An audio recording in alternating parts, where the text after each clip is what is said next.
je vais poser plusieurs fois la question à Thomas là, depuis ce matin en l'occurrence, de savoir comment est-ce que je pouvais définir peut-être son parcours et ses trajectoires. Et le mot qui revient très souvent, c'est l'abandon peut-être des frontières entre les disciplines. Et c'est peut-être ce qui m'a intéressé le plus dans l'idée de l'inviter, de lui faire présenter son travail, c'est de traiter de questions de construction, d'assemblage, d'objets, puisque c'est le titre de notre site, de plusieurs manières différentes. Et de se dire que des questions d'architecture, et c'est peut-être ça qui est intéressant de comprendre pour nous, architectes, eh bien, elles peuvent être en grande partie aussi alimentées par des champs et par des considérations qui ne sont pas forcément celles qu'on apprend dans une école d'architecture.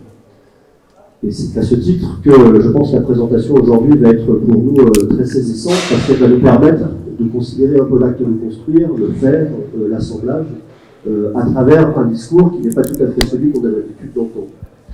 Pour présenter un petit peu mieux, donc, diplômé en 2002 à Eindhoven, une école dans laquelle il a repris l'enseignement pendant 8 ans entre 2008 et 2016, mais ce qui peut-être a été un des moments les plus importants dans le démarrage de la carrière de Thomas, c'est une année d'échange dans une école qui avait été fondée par un graphiste qui s'appelait Bruce Mo, qui est notamment rendu très connu dans le champ, je dirais, de l'architecture lorsqu'il a co-signé avec Rekoulas et Sebelixen.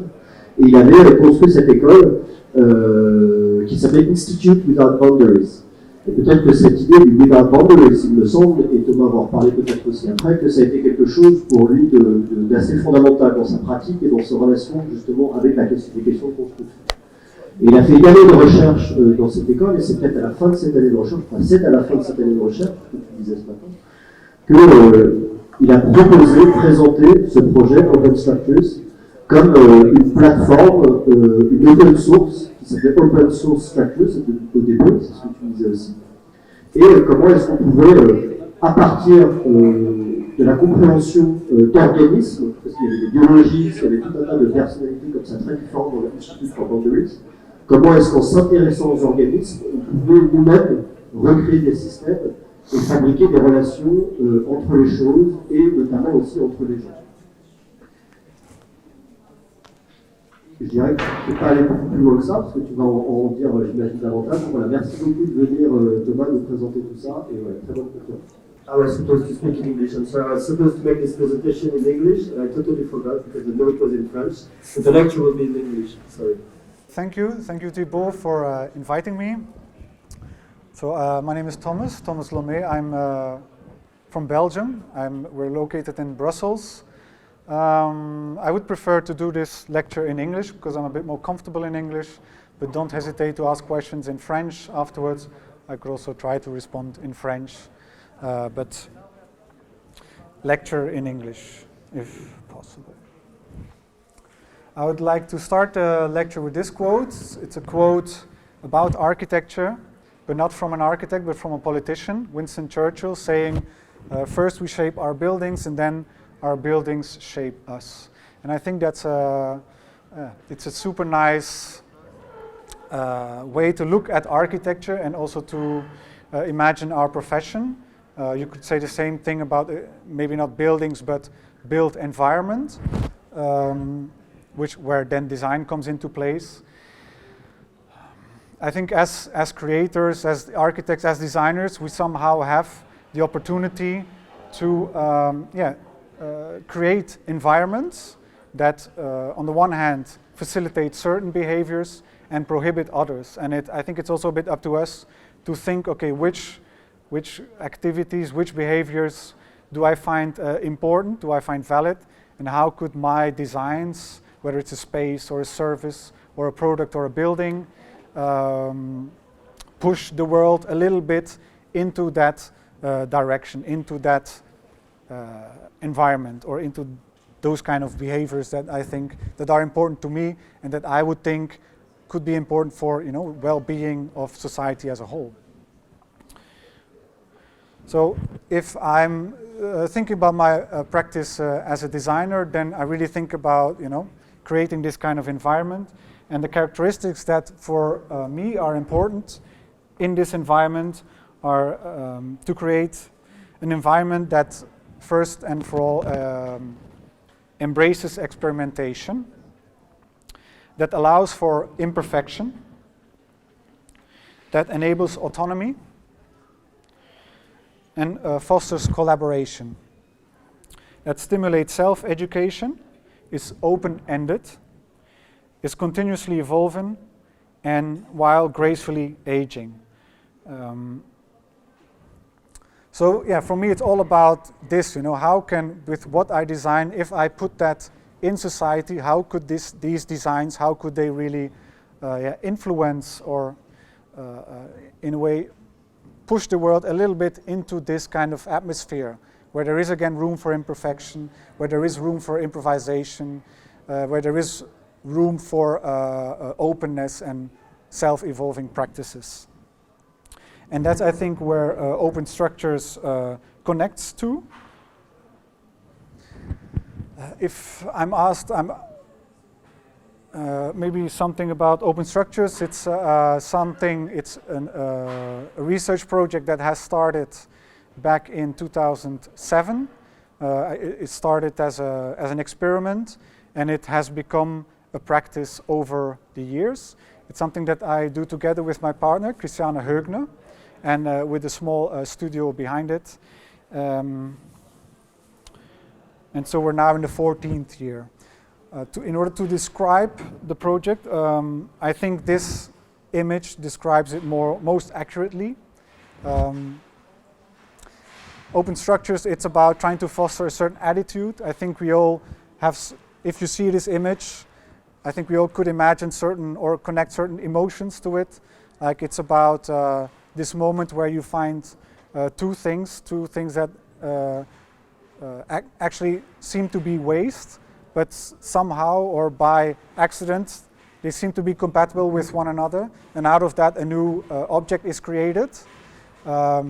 It talks about reuse, but it also talks about a certain attitude, a certain way of looking at things. It also talks about autonomy, it talks about improvisation, and it talks about doing things in our own way, basically. And most and for all, I think it also talks about a certain sense of humor, which I think is very important in how we could do things, or if we're thinking about shaping environments, how could we integrate this kind of lightness and this sense of humor. OpenStructures is it's a design methodology, and it's a design methodology for circular design. So it looks at the possibility of an open modular system. It's a kind of a design script that generates a specific type of design. Modularity, I think we all know modularity. We've seen many examples of it. It's nothing new. Over the course of time, many modular systems have been developed, as well within toys, like we all know Meccano, we all know Lego, as furniture, as you can see in the middle, but also within architecture. Many architects have been experimenting with modularity. And the reason why so many designers and architects have been looking into modularity is because it's one of the basic principles of sustainable design. We all know a Lego car. It's not a car. It's an assembly of modular parts that at a certain point in time become a car, but that over time will evolve into something else. We all know that a Lego car, it can never really break.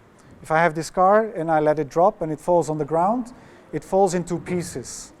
But with these pieces, I can then again sort these pieces, I can disassemble the rest of the car, I can store them, but with these pieces they're actually raw material for new creations.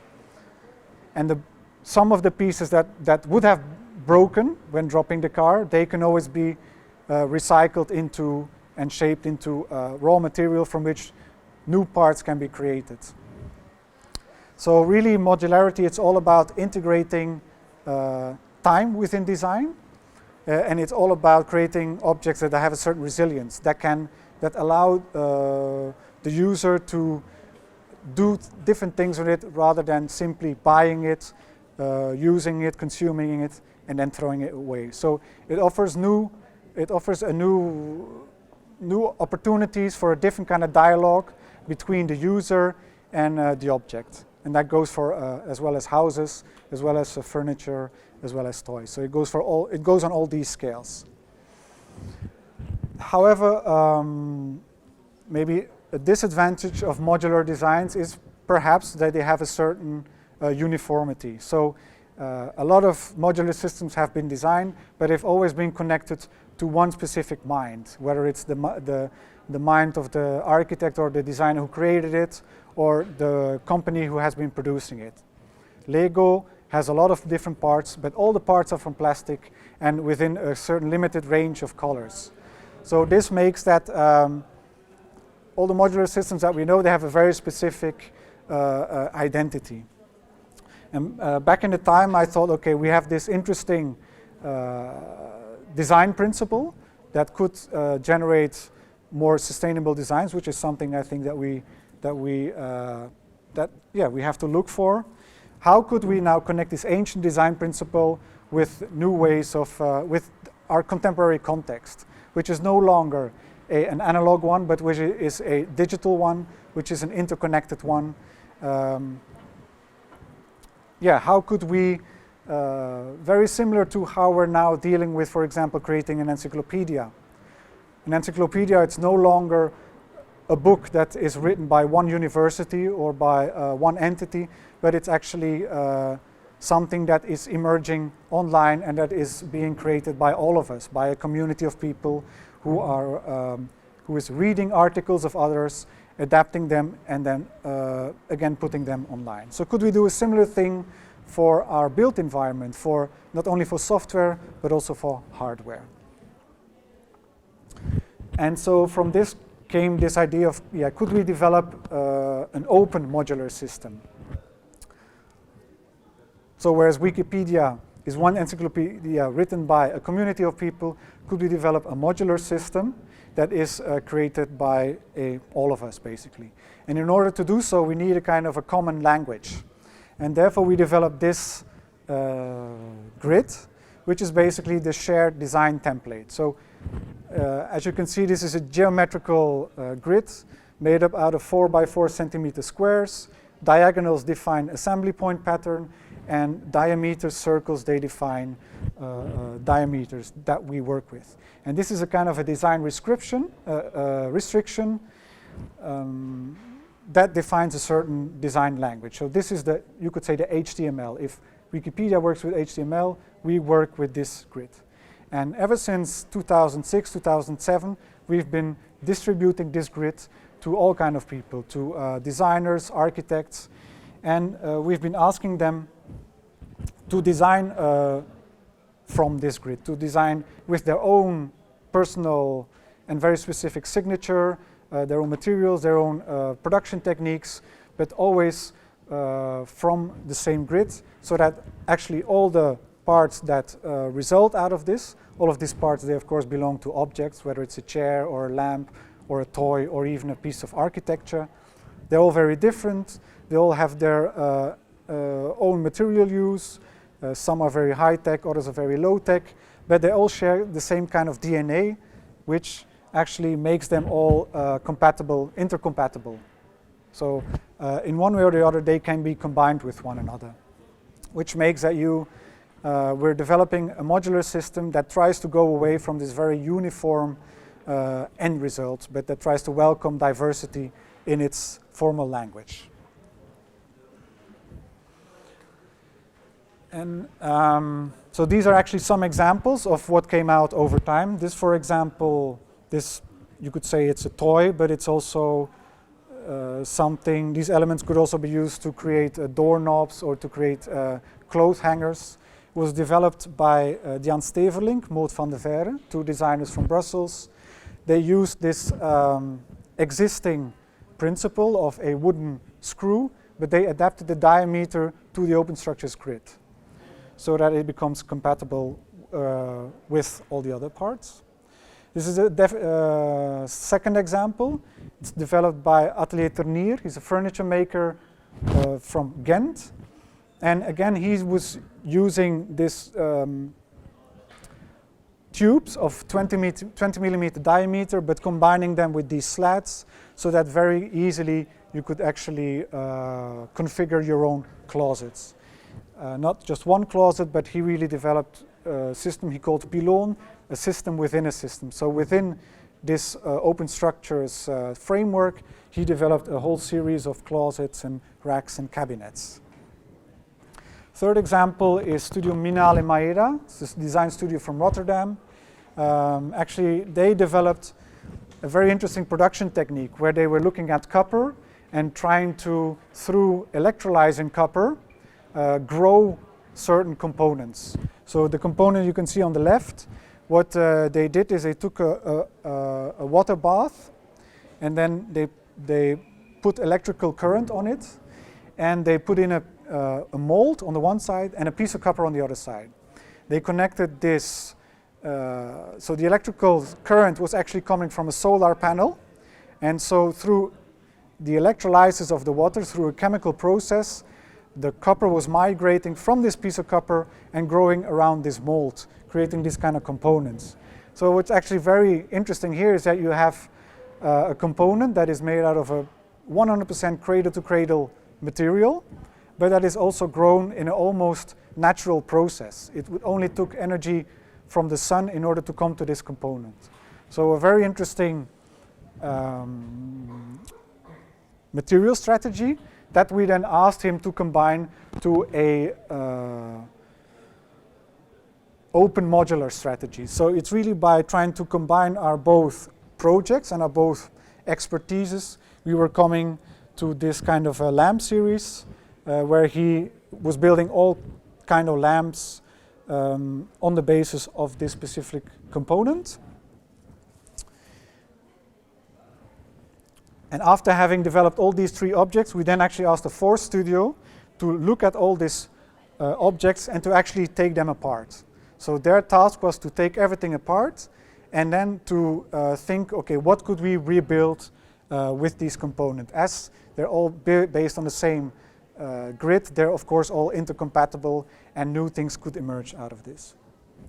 So the result is that what this script is generating is objects that are no longer behaving as static things, but rather as dynamic puzzles. It allows for things to be easily adapted, updated, but also combined with one another. And most and for all, it allows for people, for users, to interact differently with their everyday things. So, and it again gives oxygen and room for improvisation, for adaptation, for self-repair, and all those kind of things that I personally think could be beneficial for just our way of being and looking at things. So that was one example. This is a second example, a lamp that they developed.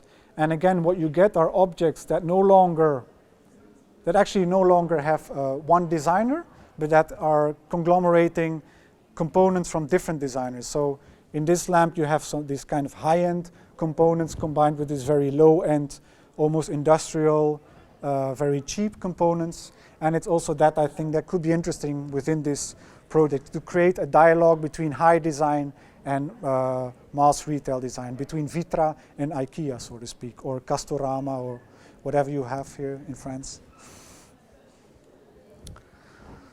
Maybe just to illustrate this a bit further, we also, as Christiane and myself, we started off as a design studio, and we also experimented quite a bit with this script that we developed ourselves, just in order to better understand also, okay, where does it now make sense, and where does it really become nonsense to apply this kind of open modular thinking. And it was only by doing so, because it's an idea, you know, and you don't know if it's going to work. And in order to really understand ourselves what we were doing, we were testing this again and again and again. This was a project we did for Idea Cities.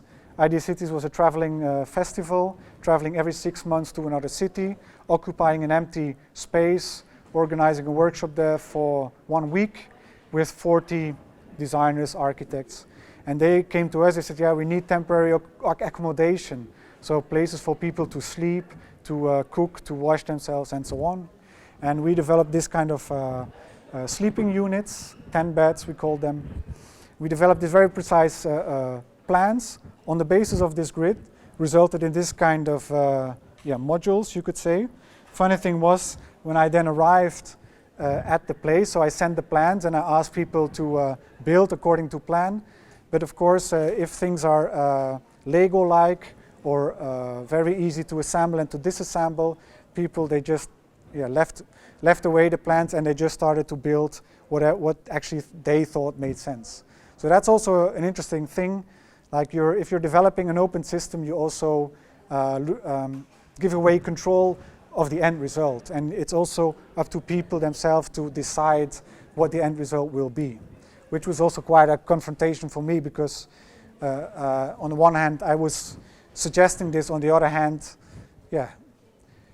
you made a plan, you expect a certain result, and then this was actually the end result. So it was also a good lesson for me, basically. After this conference, things were dismantled, and then they traveled to different locations where different designers were asked to, with these parts, again, develop new kind of typologies. Sometimes it was these bed pods, but sometimes it also, like in this case, it was also a conference infrastructure. So all these pods, they were connected to a big circle at which they held a one-day conference. So again, a project about designing things together, about letting go, but also about reuse and so on. Second example was this one. So we made a scenography for an exhibition at het Nieuw Instituut in Rotterdam. On the basis of this part on the left, we developed this kind of floating tables. They were hanging on metal wires. And there were like 18 tables in total. Good thing about developing, I show this example because we realized that modularity, it actually really works for situations in which the things that are built are very temporarily. Exhibitions, they take 3 to 6 months. After that, the things need to be dismantled, and actually materials, they are freed up again. So we ended the exhibition with a workshop where actually we invited people from Rotterdam to come and help us to take everything apart, after which they could then, with these parts, build these kind of things, racks, boxes, clothes hangers, and they could take them home. And the rest actually we took with us to the studio. And so what was nice was that actually the museum was left with 0 waste, and actually all these materials were, like, it was 100% reused. We reused this component for plenty of other projects. Some were sold, some were rented out, some were, again, other scenographies. But it was a great opportunity for us, again, to test this system. But of course, after that, we had this amount of tubes, so there were, again, new parts developed. Now, this is a new connector, again, on the basis of the same grid, resulting into, again, new designs. Bends were added over time, which then found their place in lamps, different kind of lamps. T-parts were constructed, resulting in these kind of trestles, used in this scenography. And so actually, I just go over it quickly now, but just to show you a bit, okay, what is, you develop a script, you develop a certain framework. Within this framework, what is emerging? And how is the script also defining the characteristics of the object that comes out? These are some aluminum racks based on 20 by 20 millimeter beams. And then, of course, we have, after experimenting with it ourselves, we just started to, again, distribute this grid to other players. One of them is BC Architects, and I also wanted to mention them because I thought this was also an interesting collaboration. BC Architects is developing their own materials made out of rammed earth, as you can see here. they're not just designing, but they're also producing and building. And they developed a whole practice around that. They came to us and they said, yeah, we have this material, could you, they asked actually us as a design studio, could you develop a product with this material, which resulted in this wood stove, so made out of rammed earth, but also on the basis of the grid, making this a modular object, so you can have a stove with 2 rings, but you could also have one with 5, depending on the scale of the space that you need to heat. But also, if you no longer need this stove, you can just take it to your garden and just smash it into pieces. It becomes again earth, and the metal again can be remelted. So an object that is again flexible, but it is also 100% cradle to cradle. On the other hand, I also asked them on the basis to think about open modular architecture on the basis of the OpenStructures grid, out of which this resulted. So on the left, there's a model. On the right, this is a detail of a kind of construction node, again using OpenStructures design principles. And again, I think this is interesting to show in order to exemplify or to say that, rather than trying to each create our own practice, let's also try to think, let's also try to look at each other's practices and try to think how could the one complement the other. We all put with our practice a dot on the map. How could we connect those dots, and how could we maybe create project ecosystems rather than individual practices that compete one another?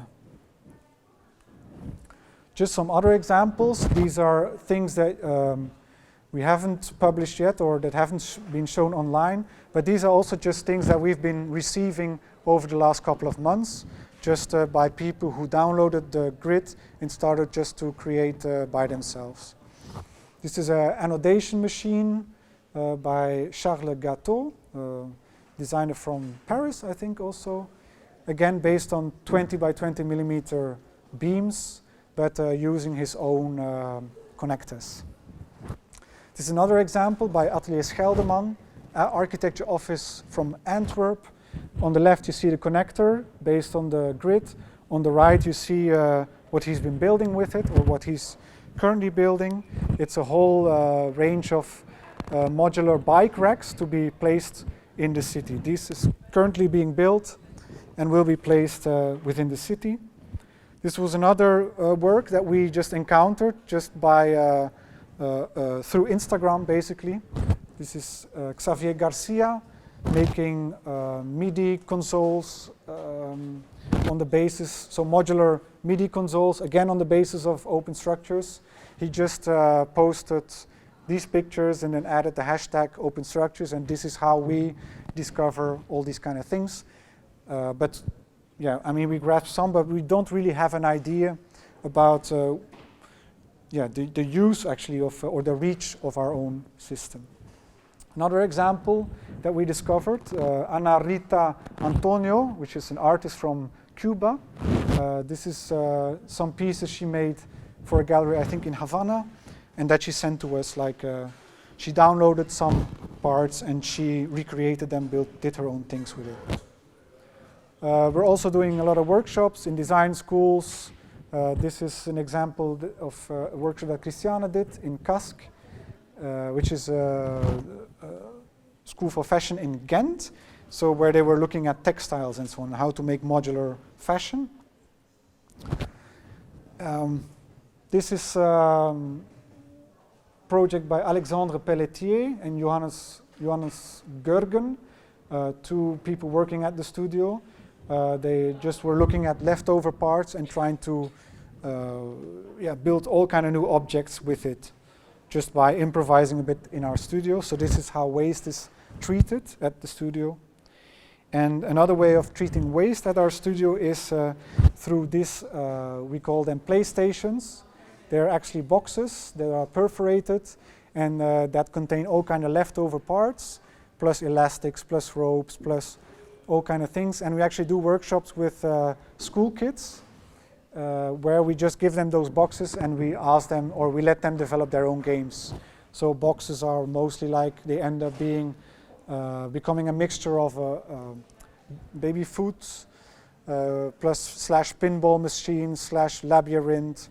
So they develop their own games, which is a very nice way of how to learn them to think in a more circular way or to think in a more sustainable way, but just by letting them play, basically. This is another tool, so it's also for kids. It's a perforated floor with sticks. We let people develop their own camps and their own machines with leftover parts. So over time, we've been developing a whole collection of objects, of puzzles, you could say. But apart from that, we've also been developing a kind of archive. So we try to archive every single part or every part that we think could be potentially interesting. And we also try to be very precise at documenting these parts. So we number each of these parts. And what's also interesting to see is that over time, because these parts are freely available, people can download them, edit them in 3D and upload them again. These parts are evolving. So in the left upper corner, you have the version 1.0 of this part, but over time, people have been developing different variations of this single part. So it's a bit like a natural system where certain species are successful and they evolve, whereas other species, other parts, they simply die off. We put something there, but actually we are not really in charge of, we're not really in control of how these things evolve. We just facilitate the evolution of things. So we have a collection of objects. We have an archive of parts. And the second element in this environment that we try to develop is the online platform. OpenStructures.net has databases of all the parts, all the objects that are freely available for actually each of you to look at, to download 3D files, to use them in your own designs, or to build further of them, adapt them, change them, and so on. Each part is numbered, meaning that if you would encounter a part, you could type in the number, and you would come to the part page, where you can see who has designed the part, when it was designed, where it was used. But you could also see the evolution of this part, whether there are different additions. And you could see, in which kind of designs this part has been used.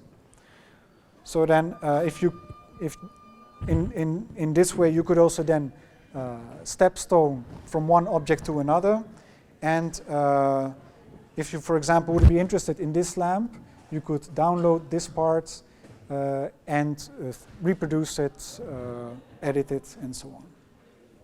So this is like the ambition of the project is to make accessible all these efforts and all this contribution, and to come to a kind of open database of modular building blocks that is globally accessible. Collection of parts, collection of objects, archive of parts, online platform, and the last element in the system is actually the OpenStructures workshop, the space, the physical space, which we imagine to be a kind of a new type of library. So a new type of public space where people could come not just to consult the archive, but also to reproduce parts.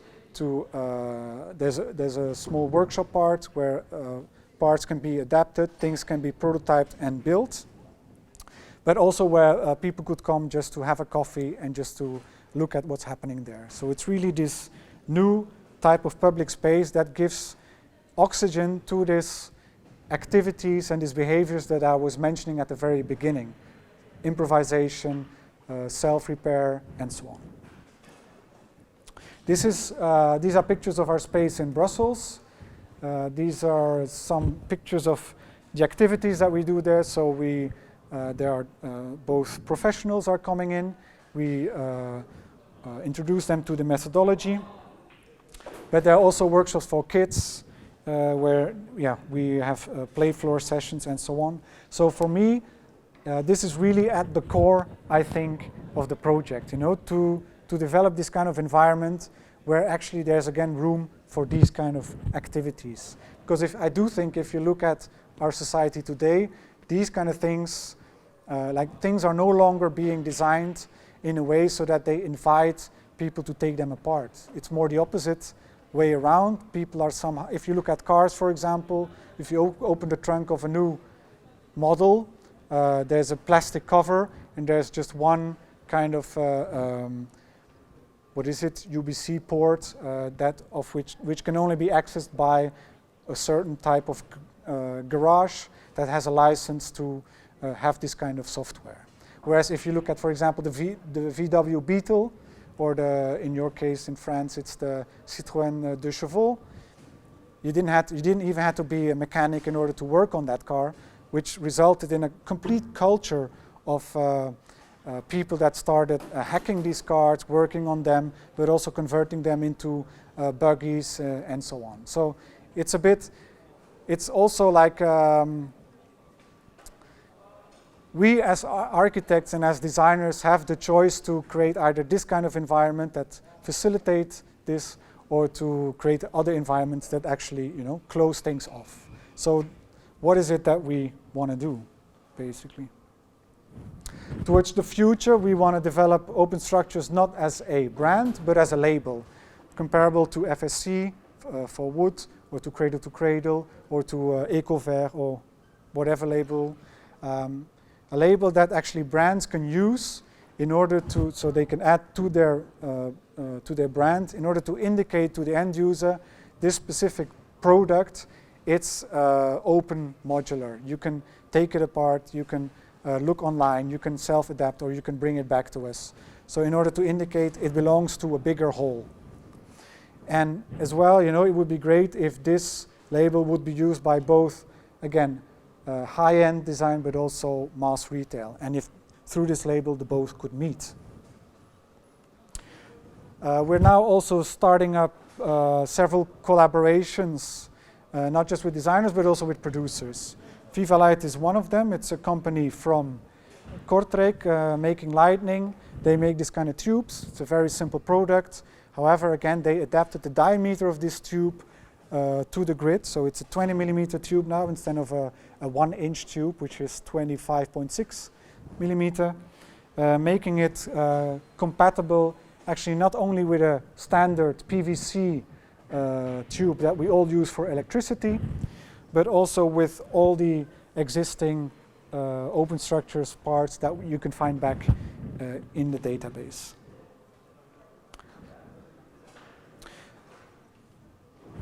I think we're almost there. I just would want to end this lecture with just a short movie. It's a 1-minute movie, but it's a accumulation of small shots that I've been taking throughout throughout time. Like we now all have this beautiful, this very high quality cameras in our pocket that allows us to capture certain moments. And I do think, for me, these moments that you'll see now, they're actually crucial to the project, because they are really the moments that I think we're after. And so for us, maybe the beauty is maybe not in, not necessarily in the design, in how things look in the object, but maybe more in the moment that it can create.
you.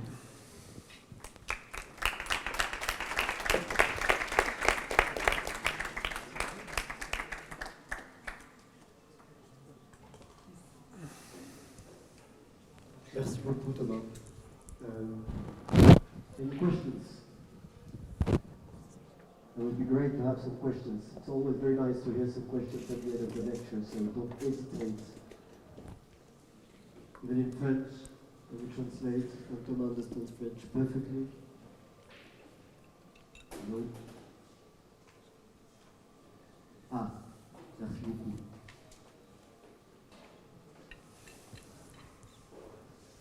Is the grid law thank you for is the grid based on human, on the scale of the human? How to Yeah. Well, the grid it's basically based on what is there. So the first 6 months of this project, it was just about just trying to measure everything that existed already. So what are the dimensions of table tops, of table feet, of chairs, of drawers, and trying to look for the greatest common denominator. And then I understood that 60 by 60, it's a standard that is very commonly used. It's not only a basic standard for kitchen modules, but it's also reappearing in logistics. The Euro pallet is 120 by 80. The boxes that go on that are 60 by 40. And so, yeah, this 60 of 60, 60 by 60, it's an interesting measure, I think. Table feet are very often 4 by 4. 60 divided by 15 is 4 by 4. So it was just like, I didn't try to develop something new, but I tried to build further on common sense, basically. And this 4 by 4, like first I ended up with 5 by 5. I thought, that's interesting, because if you double, you get to 10 by 10, and then you get 20 by 20, so that's easy, which is true. But if you divide, you get to 2.5 by 2.5, then you get to 1.25 by 1.25. That doesn't work well.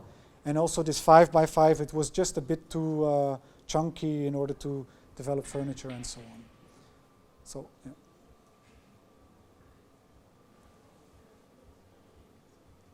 If I follow this idea of the grid, which I found fascinating, and to follow the same topic of the questions, it's because you said at some point that the grid is a way to create a common language. And I find also a very interesting paradox when you, a little later, you say it's also to give away control, if I understand correctly. So how can you explain this kind of huge gap between giving away control and also creating a common language, which is to be very, very fascinating.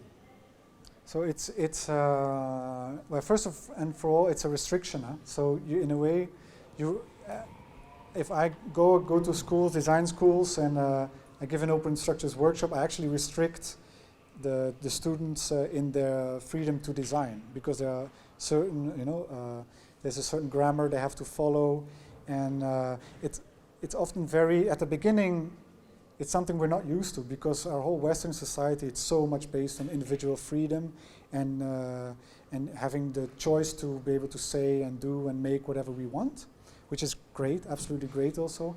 But because of this common framework, because of this shared framework, like within this restriction, you have new things that become possible, new ways of interaction and new combinations that actually before were not possible because things don't really fit. And I think we're actually all very used to a world in which things like, if we want to think yourself, if you want to reuse, if you want to upcycle certain things or reuse certain materials, there's a lot of welding and a lot of cutting and a lot of drilling in order to make things fit. So that is, I think that is one consequence. So it is a restriction, but within this restriction, new things become possible, and in a sense of giving away control, it's a bit. I think what we're trying to develop is a design language. And you could easily compare it to a language. Like, I'm able to talk to you right now because we both understand English, we understand the alphabet, but also the grammar and also the vocabulary. So it's very similar. Like if we want to work together in one way or the other, at some point you just need a common frameworks in which you can then start to do things. No, exactly, because it's exactly one of the key issues of the series of lectures is the way that at some point what is a language today and how the fact that a language needs to be spoken by at least two people to be a language at some point. Otherwise, it's something that you do on your own and you don't share it, and then it's not a language. And also the other question is, because you were in the ROR we were talking about order and the necessity of order, and I believe that hearing to you that the order is the first ingredients of freedom and of sharing things together. And because you never mentioned the word order, if I'm correct. So is the direct answer as the necessity of order? You were talking also about storage.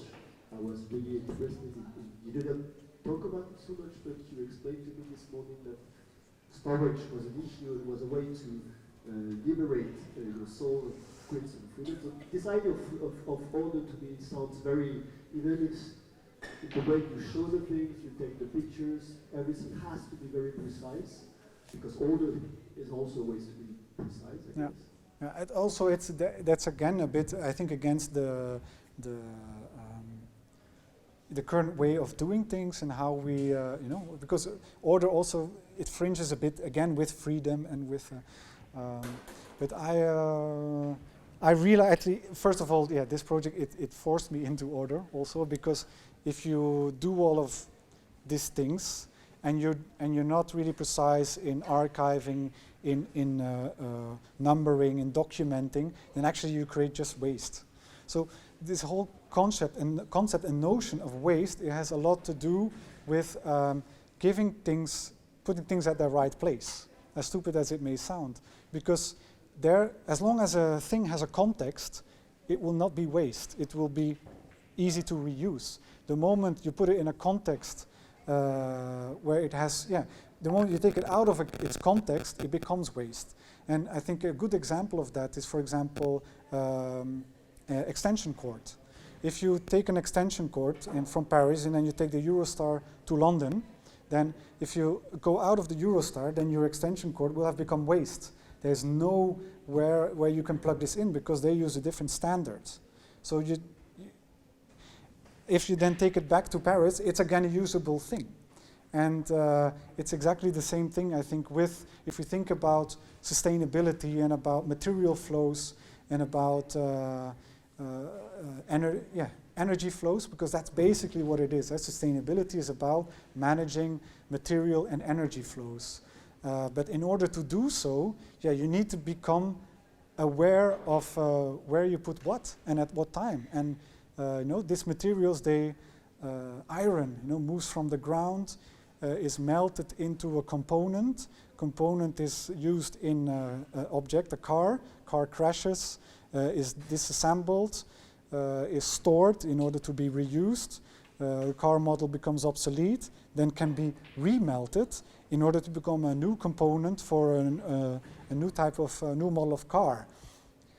So it's really that kind of, we're not used to that kind of, personally, I think we're very used to be very precise about everything up until, in your case, the building is delivered. And that's we consider the top moment. That's when the pictures are taken. That's when the things appear in the magazine. And then after that, in a way, we as designers, we redraw a bit. But I think there is so much to be done in, that everything that comes after that, in designing, updating, repairing, dismantling, storing, reusing, recycling. These are all you know, if things that could be beautiful things, beautiful spaces, beautiful activities. Yeah, so it's super good. Huh? I mean, there's so much to be developed there, and I think that's a bit what we try to research in this project. Like, could we now in Belgium, if I want to throw away something, I have a choice between a white bag, a yellow one, and a blue one. You know, blue for plastic, yellow for paper, and white for all the rest. And it doesn't go much further than that. But I think there's so much to be done there. So much precision and refinement, and already by, you know, sorting the organic waste from let's say everything else in this white bag, that already is a completely shift in how you look at because this organic waste, you know, it could either become compost, but you could also digest it. It could become biogas. You know, you could cook on it. Already that completely changes your notion of waste, and we're not used to that notion yet, I think. Or we're becoming aware of this notion. It's pretty much the same theme. Talking about the circular way of designing your parts, for example. My question is about the prototypes. Talking about developing the parts. Isn't there another way that we can reduce the fact that we produce more prototypes of the same object or the same part by making it, I don't know, maybe a modular, because it can maybe adapt to different contexts, or contexts, maybe it can adapt to different contexts that can be used in different contexts instead of being useful only in one particular context. That you think, and what is the question exactly? It's just can we limit the fact that we have to develop in a certain continuous way certain prototypes of parts instead of just making it like use it one time and maybe use it the second time we think about it or we develop it, make it more modular to be part of different contexts. That's my question. Yeah, I think that is what's happening. Huh? Like, I think that's a bit what you can see with this, how parts evolve and so on. So it's developed by one person at some specific moment for a specific object, but then it travels because it's online and because it's used in workshops. It's taken on by different people who then adapt it and use it in their own designs. And maybe if I continue the same question, I also have this very interesting. You talked about désassemblage. Maybe it's the same topic, one would say. And in this idea of reuse, recycling, and bringing the object to another context, I understood, maybe just a comment, but I understood that in the design process, building process, you consider the act of désassemblage as much as the act of assemblage, which is again a totally different way as an architect, as I am, you know, as we are, to deal with construction. When at some point you realize that what you do has to be undone, and then get back to some other contexts, which I found also fascinating because it forces us to the notion of the economy of the thing, the life of an object, where it starts with one career, let's say, that it faces one designer. So it is a part of one assemblage, and then at the end it has to be, we have to, as designers, offer to the object the possibility to become part of another thing, which is maybe the question you have and which I think is, in your case, very fascinating as well. Yeah, I think there's this, I mean, everything that applies here also applies to buildings and to architecture for sure. Yeah, exactly. And it's almost a one-to-one, you can have a one-to-one comparison. I think what I could advise you as architecture students to look into is Stuart Brand's How Buildings Learn. Stuart Brand is also, it's not an architect, but he was a guy, an American living in San Francisco. He was something between a hippie and a connected to this whole Silicon Valley bubble.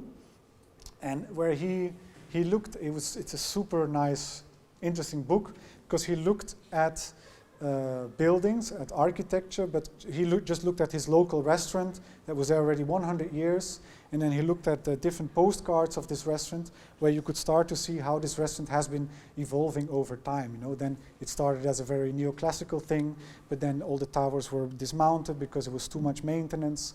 Then it became something more modernistic. Then again, elements were added, balconies and so on.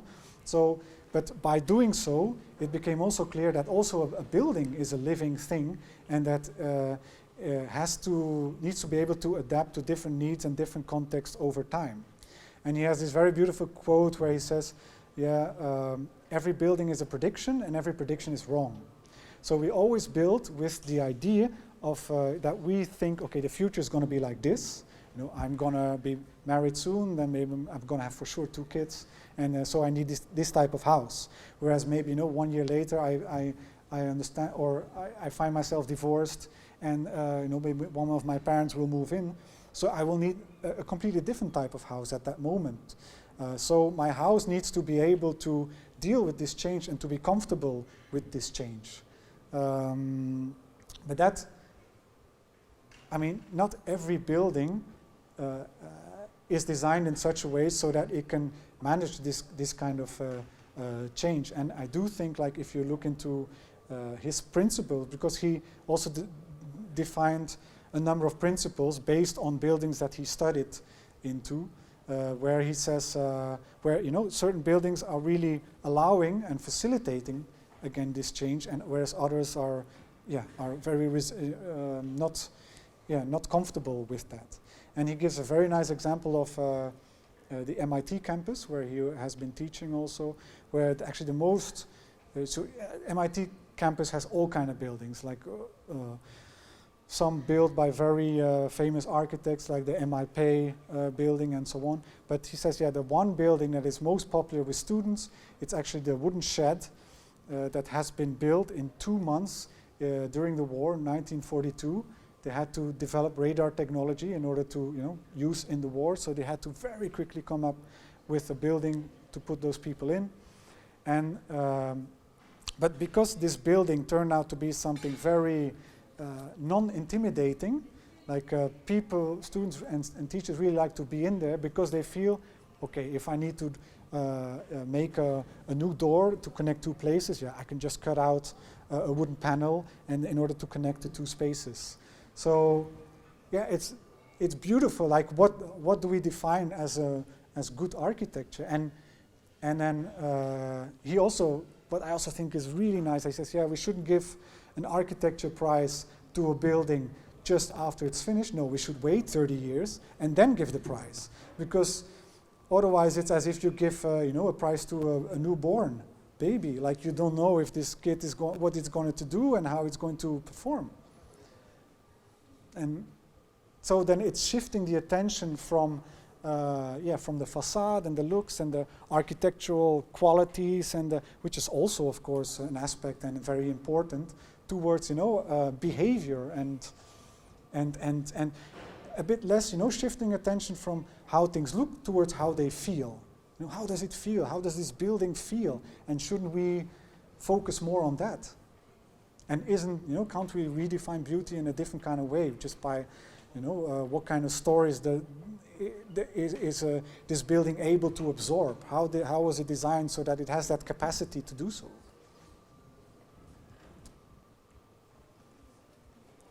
And the same goes for furniture.